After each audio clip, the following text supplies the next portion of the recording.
Merci, mesdames et messieurs, chers collègues. Au nom de Suisse Solar, je vous souhaite également une cordiale bienvenue ici au Kursaal. Bienvenue à ces 2 jours sous tension, sous courant solaire. Notre secteur s'agrandit, la salle est remplie jusqu'au dernier rang et évidemment, nous en sommes fiers et ravis. Actuellement, il y a la reprise historique d'une banque qui parle peut-être plus dans les médias que la pénurie d'électricité. Maintenant, nous voyons que le printemps va arriver, mais nous l'avons entendu, la menace d'une pénurie d'électricité subsiste. Donc, les hivers à venir aussi, nous devrons peut-être devoir gérer des pénuries d'électricité. Il est donc essentiel de réagir maintenant, de prendre les bonnes décisions. Comment notre secteur, comment le photovoltaïque peut contribuer à garantir l'approvisionnement en électricité dans notre pays? Quelles sont les conditions qui permettraient au photovoltaïque de combler cette lacune durant l'hiver? Nous avons, chez Suisse Solar, rédigé une thèse et j'aimerais maintenant vous en présenter les valeurs essentielles. Évidemment, rien n'est gravé dans le marbre. Il y a des évolutions très intéressantes aussi dans la technique et la recherche et cela dépend aussi, bien évidemment, des conditions cadres. Donc, ce papier, cette thèse devra être adaptée. On continue.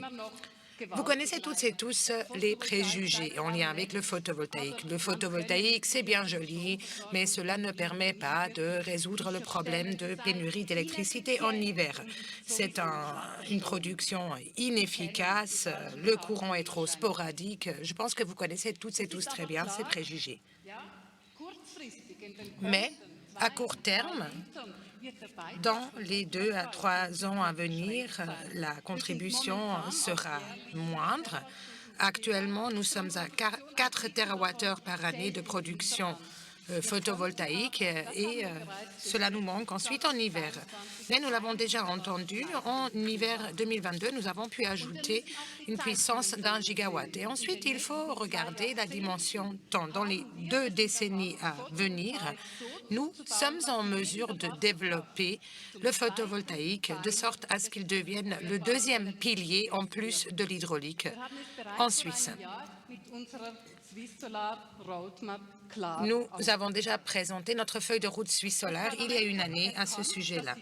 Le Parlement a compris que les objectifs de développement, conformément à la stratégie énergétique 2050, ne sont pas suffisants.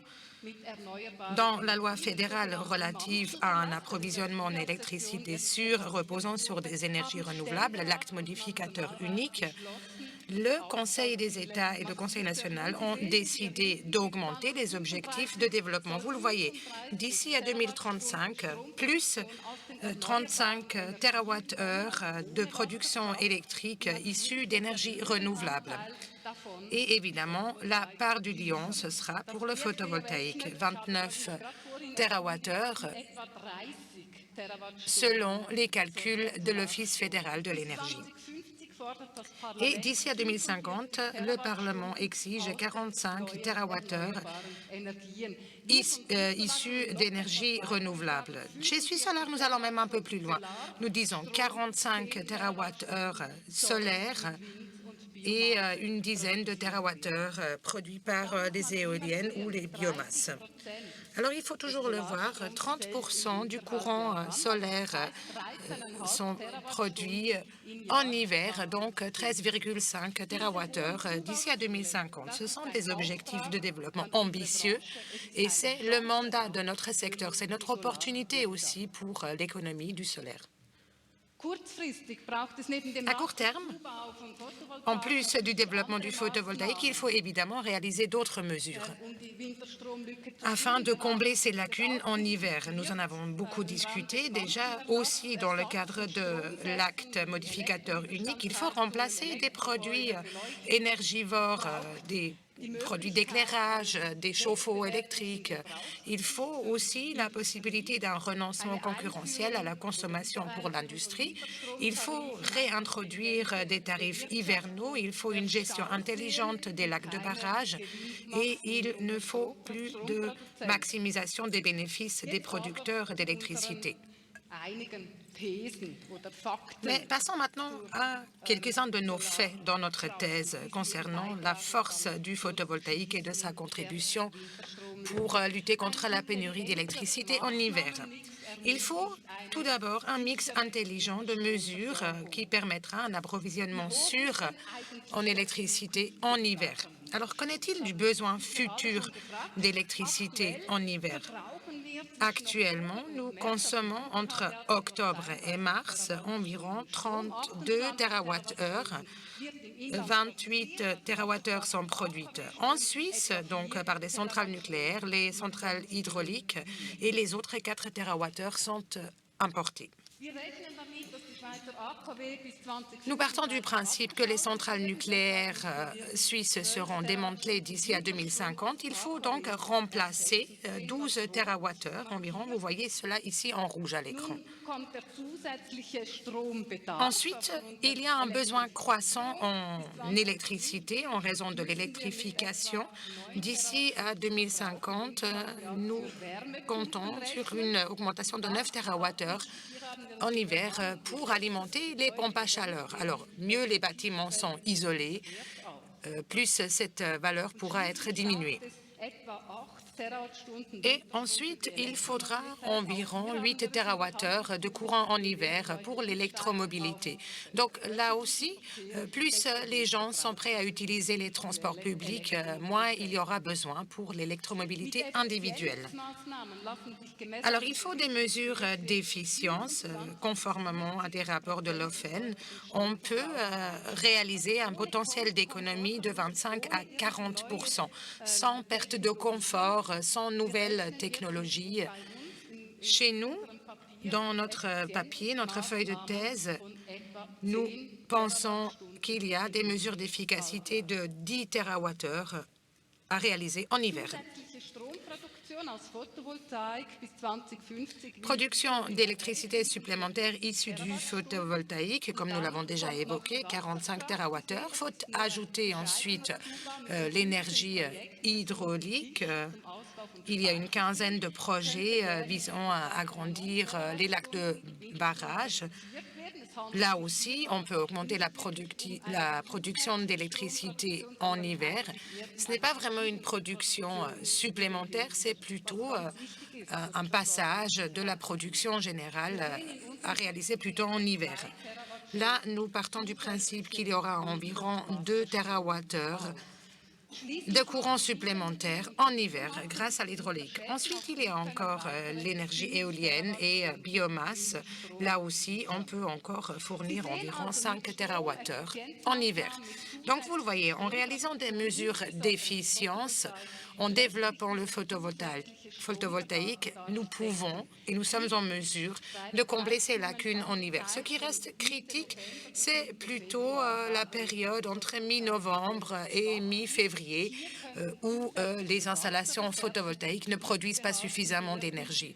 Là, on pourrait retenir de l'électricité issue de l'hydraulique, par exemple, pour ne pas devoir ajouter des centrales supplémentaires.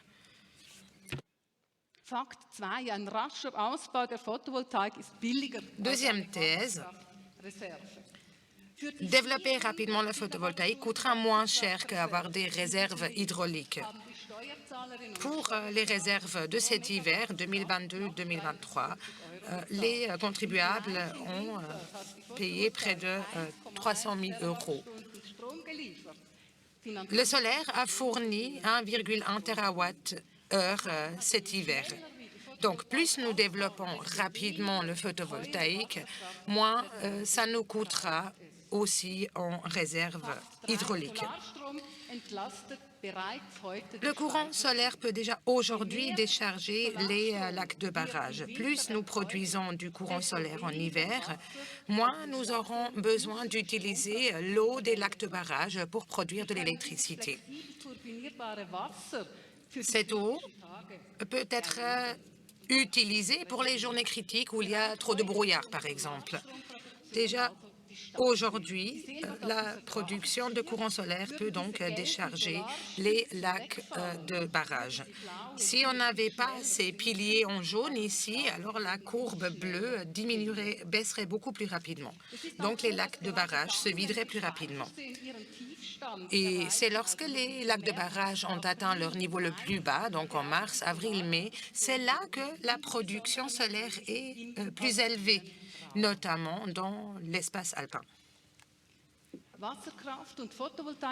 La force hydraulique et le photovoltaïque se complètent parfaitement. Vous le voyez affiché ici à l'écran. En jaune, c'est la production solaire pendant la journée. Ensuite, elle est complétée pendant les heures de pointe, le matin et le soir, par les centrales de pompage de turbinage. C'est ce que vous voyez ici, ces petits pics en bleu clair. Il faut le courant solaire de nos toits, mais il faut aussi des installations alpines.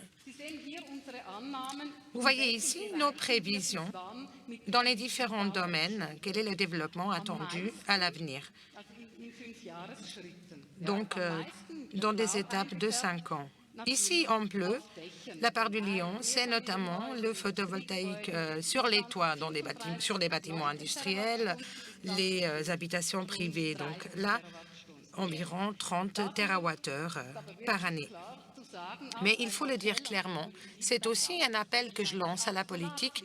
Nous avons besoin d'introduire une obligation solaire pour vraiment pouvoir réaliser ce développement en si peu de temps. Ensuite, en jaune, d'ici à 2050, environ 5 TWh du courant solaire dans les façades. En vert, ce sont les infrastructures, notamment des places de stationnement, des autoroutes, des talus et autres. Là, nous pensons que d'ici à 2050, nous pouvons produire 8 TWh supplémentaires. Le solaire alpin en rouge ici, d'ici à 2050, environ 5 TWh. Et puis, en orange, l'agri-PV, le photovoltaïque dans l'agriculture. Là, il y a un potentiel énorme. Malheureusement, les conditions cadres actuelles freinent un développement plus rapide. Donc, 1 TWh d'ici à 2050. Alors, ce sont des valeurs un peu conservatrices. Peut-être on peut encore améliorer les conditions cadres politiques. Mais vous l'aurez compris, il faut le PV à peu près partout, sur les toits, dans les façades, dans les infrastructures, et il faut ajouter des centrales alpines qui produisent justement la moitié de leur rendement en hiver. Mais vous le voyez, déjà aujourd'hui, dans la décennie à venir, le photovoltaïque peut apporter une contribution essentielle aux besoins d'électricité en hiver. Ensuite, il y a différents scénarios où il y a une vague de froid, il y a peu de soleil, il y a beaucoup de vent et en même temps, les lacs de barrage ont atteint leur niveau le plus bas. Alors, cette probabilité est relativement faible en Suisse puisqu'il y a de grandes différences météorologiques dans les différentes régions en Suisse. Cependant, un tel scénario est imaginable, mais les pronostics sont très bons. On peut prévoir tout cela quelques jours à l'avance et donc prendre les mesures nécessaires. Par exemple, diminuer la consommation ou bien utiliser des générateurs de secours ou autres solutions. Les centrales nucléaires sont un frein aux énergies renouvelables. 6e thèse. Plus nous avons du courant de sources fluctuantes comme le photovoltaïque ou les éoliennes, moins les nucléaires peuvent être intégrés dans ce système. Nous avons besoin de centrales réglables, donc des centrales pompage-turbinage. L'hydraulique est vraiment le produit idéal. En plus, il y a le problème de vieillissement de nos centrales nucléaires. Il peut y avoir des rééquipement qui s'avère nécessaire et à ce moment-là, il n'y a pas de production dans ces centrales nucléaires. Vous le voyez ici, ce qui s'est passé en 2021 à Leibstadt lorsque la centrale était à l'arrêt pendant plusieurs mois et n'a donc rien produit. Et là, mesdames et messieurs, les conséquences sont graves pour l'approvisionnement en électricité. Si cela arrive en hiver, qu'une centrale ou plusieurs centrales nucléaires sont à l'arrêt en hiver, il faut trouver une autre solution pour combler les lacunes. Quelles sont donc les étapes à venir? Que faut-il faire? Beaucoup, évidemment, pour résoudre tous ces problèmes. Et nous devons toutes et tous agir. Nous avons besoin de tous les acteurs. Le secteur du solaire, il faut développer les constructions d'installations. Nous devons donc passer à une puissance de 2,5 gigawatts d'ici à 2025. Donc nous devons réagir immédiatement. Ensuite, il faut élargir le marché. Il faut également inclure des centrales photovoltaïques alpines, mais pour y parvenir, nous avons besoin du savoir-faire nécessaire. L'économie de l'électricité doit également réagir. Il faut, comme déjà proposé, introduire des tarifs dynamiques, des tarifs été-hiver. Il faut mieux gérer les centrales à accumulation. Et il faut enfin réaliser la numérisation du réseau électrique. C'est prévu depuis longtemps et maintenant il faut vraiment le faire.